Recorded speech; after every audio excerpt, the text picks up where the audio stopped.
नमस्कार, आपके साथ मैं हूं साक्षी जोशी। यूपी के कानपुर से आज एक दिल दहला देने वाली खबर आई है। एक हिस्ट्री शीटर को पकड़ने गई पुलिस टीम पर ताबड़तोड़ फायरिंग की गई। इस फायरिंग में 8 पुलिसकर्मी शहीद हो गए। दरअसल चौबेपुर थाना क्षेत्र के बिकरू गांव में रात करीब 1 बजे शातिर हिस्ट्री शीटर विकास दुबे को पकड़ने गई थी पुलिस, और इस दौरान विकास और उसके साथियों ने जेसीबी की आड़ में पुलिस टीम पर फायरिंग शुरू कर दी। छतों से हमलावरों ने पुलिस पर गोलियां बरसाईं। इस फायरिंग में एक सीओ, एक एसआई और एक एसओ समेत 8 पुलिस वाले शहीद हो गए, और वहीं 4 पुलिसकर्मी का इलाज अभी भी चल रहा है। घटना के बाद से कानपुर समेत आसपास के जिलों में हड़कंप मच गया है। मौके पर एसटीएफ समेत भारी पुलिस बल तैनात कर दिए गए। एडीजी भी घटनास्थल पर पहुंचे हुए हैं। 6 तस्वीरें आपके सामने। विकास दुबे, इसके अगेंस्ट 60 केसेस करीब दर्ज हैं। ये हिस्ट्री शीटर भी है।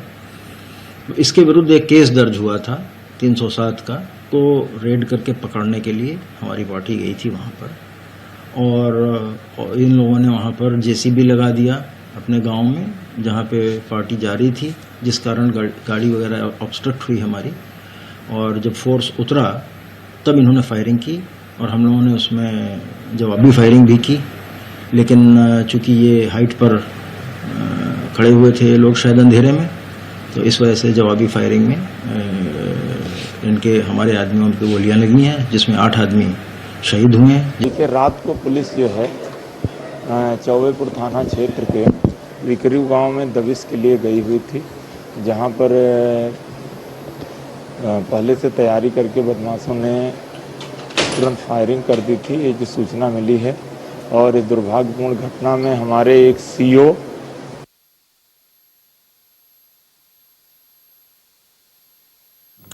और घटना के बाद कानपुर समेत आसपास के सभी जिलों को सील कर दिया गया है। कानपुर मंडल की सभी सीमाएं सील कर दी गई हैं। एसटीएफ ने अब मोर्चा संभाल लिया है।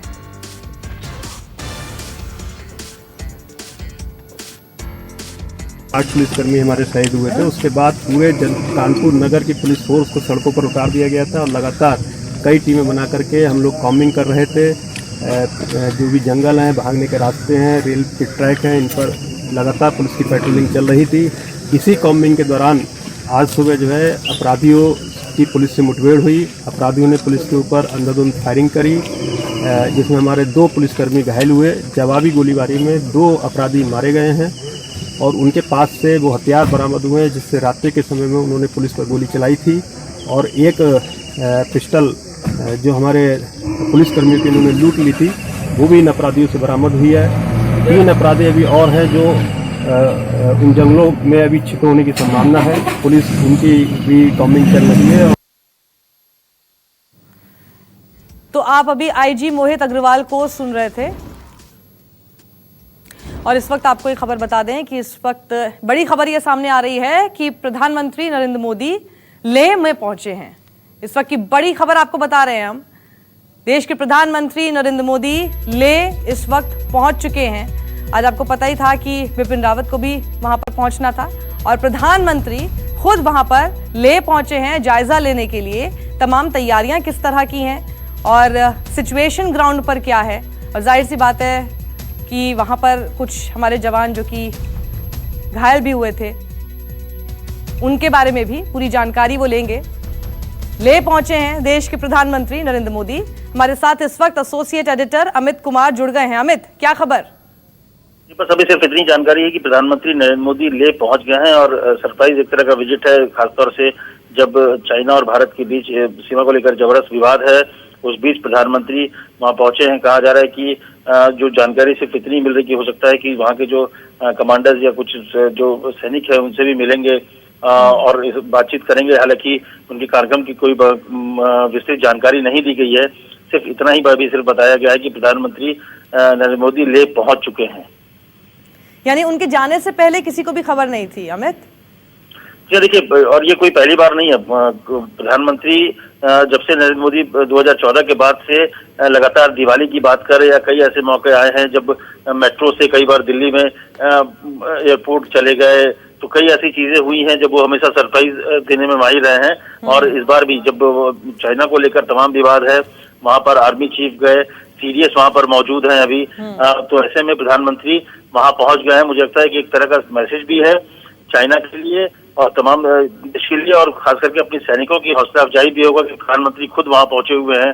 तो मुझे लगता है कि ये अपनी तरफ से एक बड़ा खुशी देख सकते हैं, इसको उस लिहाज से आप ले सकते हैं कि कैसे प्रधानमंत्री ऐसे वक्त पर जब चीन को लेकर विवाद चल रहा है, सीमा पर हमारे 20 जवान शहीद हो गए। हालांकि हमने और देश के हमारे जो मंत्री हैं उन्होंने दावा किया और ये बात भी कही गई कि 40 से ज्यादा चीन के सैनिकों को मारा गया हमारे जवानों की तरफ। तो ऐसे में जब विवाद बना हुआ है, दोनों तरफ से बातचीत का दौर जारी है, प्रधानमंत्री का वहां पहुंचना अपने आप में एक बड़ा संदेश है। और वो मुझे लगता है कि वहाँ के जो सैनिक है, वहाँ पे जो जवान वहाँ मौजूद हैं, उनके लिए एक बड़ा हौसला अफजाई होगी जब प्रधानमंत्री खुद ऐसे जगह में ऐसे सिचुएशन पे वहाँ पहुंच रहे हैं, पहुंच रहे हैं। घायलों से भी मिलेंगे क्या अमित? जी देखिए, पूरी कार्यक्रम के बारे में कुछ भी नहीं बताया गया है, सिर्फ अभी इतनी ही जानकारी आई कि प्रधानमंत्री वहां पर ले पहुंचे हैं। उनका क्या कार्यक्रम है उसके बारे में कोई जानकारी नहीं दी गई है, लेकिन जो जानकारी इतनी बताई गई कि वो जवानों से मिलेंगे, वहाँ जो हमारे सैनिक है उनसे मिलेंगे, लेकिन फर्दर क्या है, लेकिन हालांकि थोड़ी देर बाद वो वापस भी शाम तक लौट जाना है उनको। तो ऐसे में क्या क्या कार्यक्रम है वो धीरे धीरे करके बताया जा रहा है पीएमओ की तरफ से। और क्योंकि वहां पर सीडीएस खुद मौजूद हैं, तो ये शायद माना जा सकता है कि प्रधानमंत्री नरेंद्र मोदी जब वहां पर पहुंचे हैं तो जिन जिन जगहों पर सीडीएस खुद मौजूद रहने वाले हैं, जो जो मीटिंग्स वो करने वाले हैं, जहां जहां पर वो जाकर मिलने वाले हैं, शायद मोदी जी भी वहीं पर रहेंगे। देखिए, मुझे लगता है कि बहुत ज्यादा मीटिंग और ये तो नहीं होगा, लेकिन हाँ इतना है कि अगर वो सैनिकों के बीच चले जाते हैं, और निश्चित तौर पर इसीलिए वो गए कि अपने जवानों के बीच जो एक तरह से इतनी ऊंचाई पर मौजूद हैं, जो प्राकृतिक तौर पे जो झेलते हैं, वहां पे चाइना को लेकर झेल रहे हैं तमाम जो संकट के दौर पर, और ऐसे समय में जब चीन के साथ आमने सामने एक तरह से मिरर डिप्लॉयमेंट है वहां पर, चाहे गलवान घाटी हो या पेंगोंग लेक हो या चाइना बॉर्डर पे एलएसी के आसपास भारतीय ट्रूप की बहुत ज्यादा मूवमेंट है।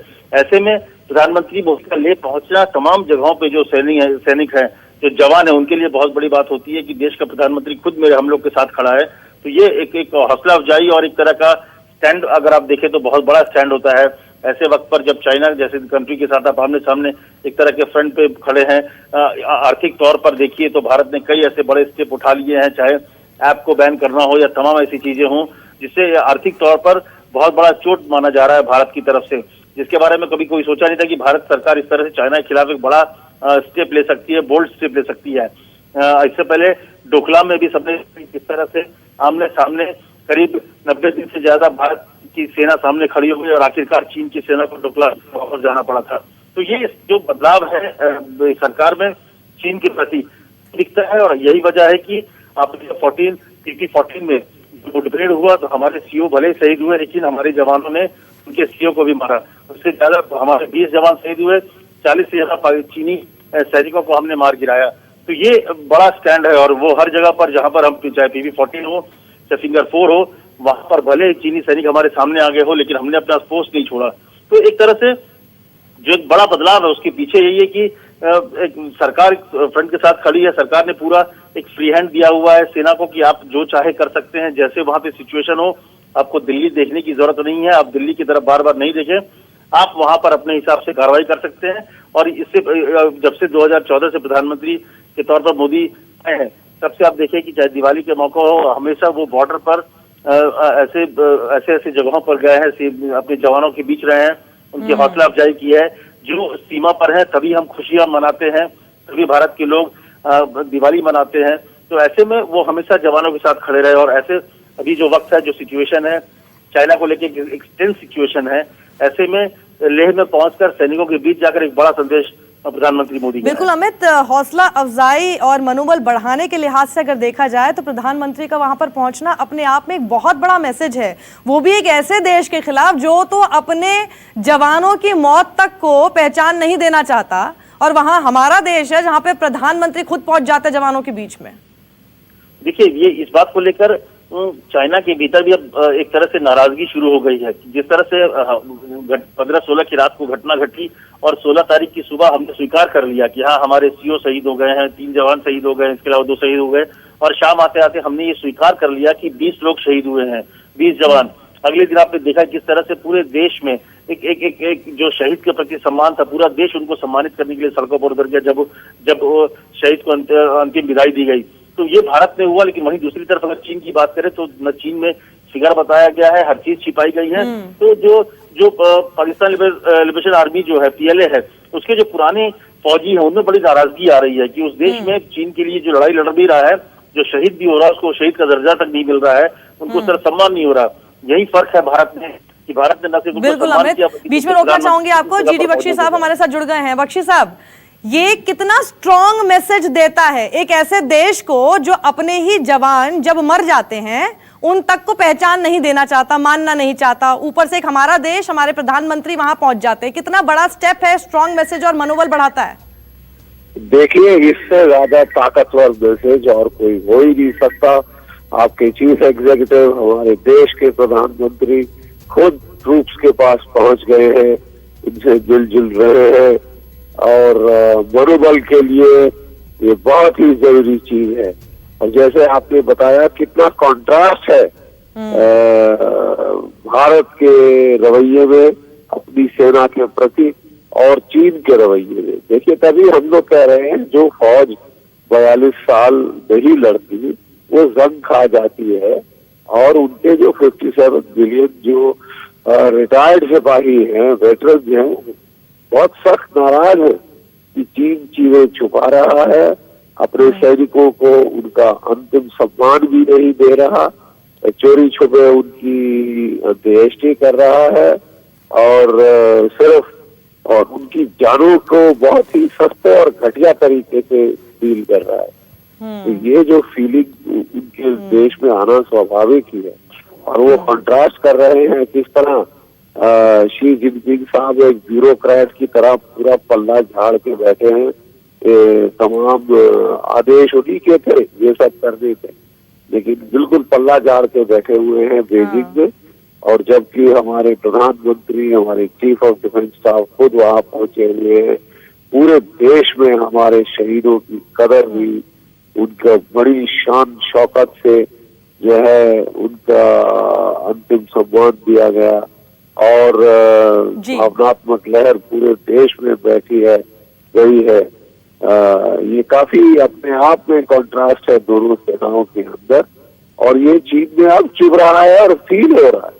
और शी जिनपिंग साहब की जो है गद्दी तो अब मुझे हिलती सी लग रही है। बिल्कुल सही कह रहे हैं आप। GD बख्शी साहब, बहुत बहुत शुक्रिया हमारे साथ जुड़ने के लिए। तो एक बहुत स्ट्रॉन्ग मैसेज प्रधानमंत्री नरेंद्र मोदी की तरफ से खुद ले पहुंच गए हैं, और अभी उनका कार्यक्रम क्या होने वाला है धीरे धीरे ये खबरें सामने आएंगी, लेकिन चीन जैसे देश के लिए बहुत स्ट्रॉन्ग मैसेज है जहां पर वो अपने ही जवान की मौत तक को पहचान नहीं देना चाहते। नमस्कार, मैं हूं मानक गुप्ता। अगर आपको हमारा ये वीडियो पसंद आया हो तो इसे लाइक और शेयर जरूर करें, और हाँ, हमें सब्सक्राइब और फॉलो करना ना भूलें ताकि आप देश और दुनिया की कोई खबर मिस ना करें। तो जुड़े रहिए हमारे साथ और देखते रहिए News 24।